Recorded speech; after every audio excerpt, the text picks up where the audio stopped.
Hi, I'm Trinity Cagle, and I'm a sophomore at Booker T. Washington.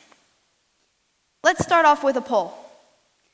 By a show of hands, how many of you were ever told to color within the lines as a kid?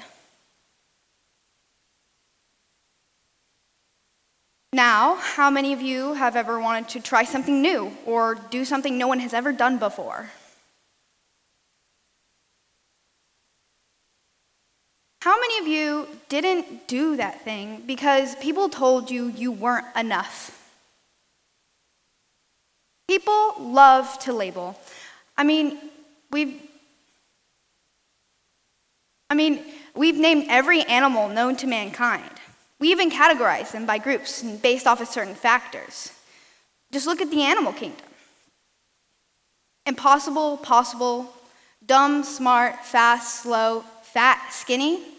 Obviously, these are all labels. But what is the meaning of label? Well, as trusty and most helpful Google explains it, label is a classifying phrase or name applied to a person or thing, especially one that is inaccurate or restrictive. People love to label. We label and classify things every day to justify and help us justify and understand. But then tell me why the definition states inaccurate or restrictive. How many of you know the saying that if you say it enough, it becomes true? Well, that saying comes from Nazi Joseph Goebbels. Repeat a lie often enough and it becomes the truth. This is actually known as a scientific effect, which among psychologists is called the illusion of truth effect. Now, I know this sounds boring and not relative, but it's true. This phenomenon was first discovered in 1977 and has been demonstrated throughout many studies. This can even be demonstrated in our daily life today. How many of you were told that humans only use 10% of their mind throughout their life? This is a great example of the illusion of truth effect. Another great example is name calling. Have you ever jokingly insulted your friends or people around you? And I don't know about you, but even after they say JK or take a joke, there's still that twinge of pain. The mind works in so many ways, and how it processes words is funny. I'm not going to get into words in general, but how it processes hurtful words is similar to how it processes physical pain. So the term sticks and stones may break my bones, but words will never hurt me is kind of useless. These words, especially ones related to social rejection, activate the exterior cingulate cortex, which causes stress and anxiety levels to go up. It also affects the frontal lobe. This causes a person to act irrationally. So these words that may seem small and insignificant, they pile. They make us doubt. 1 can be made into 2, 2 can be made into 4, and 4 can be made into 8. This happens every day. One of my friends from middle school was a guy I would once talk to about D&D and mythology. A guy I would once play spades with during lunch. A guy with a name and place in this world.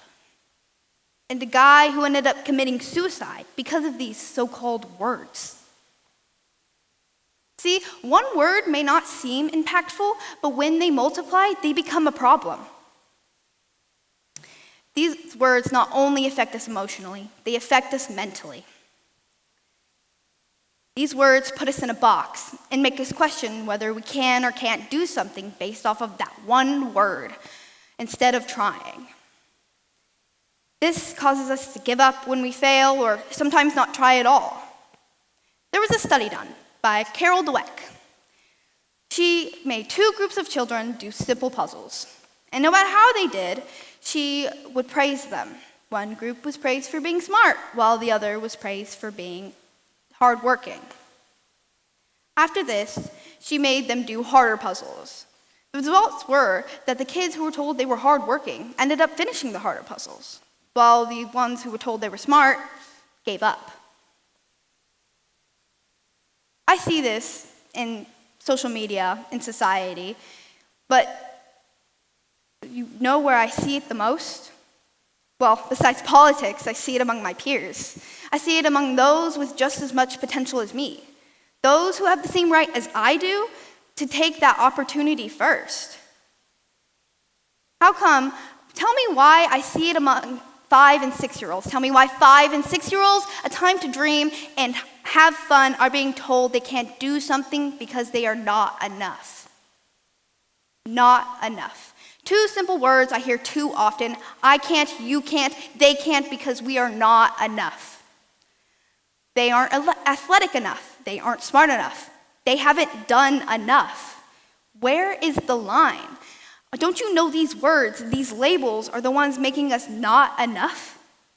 Have you ever asked yourself, how come wherever I go, I'm still not enough? How come whatever I do, I still do it wrong? Well, I'm going to tell you something.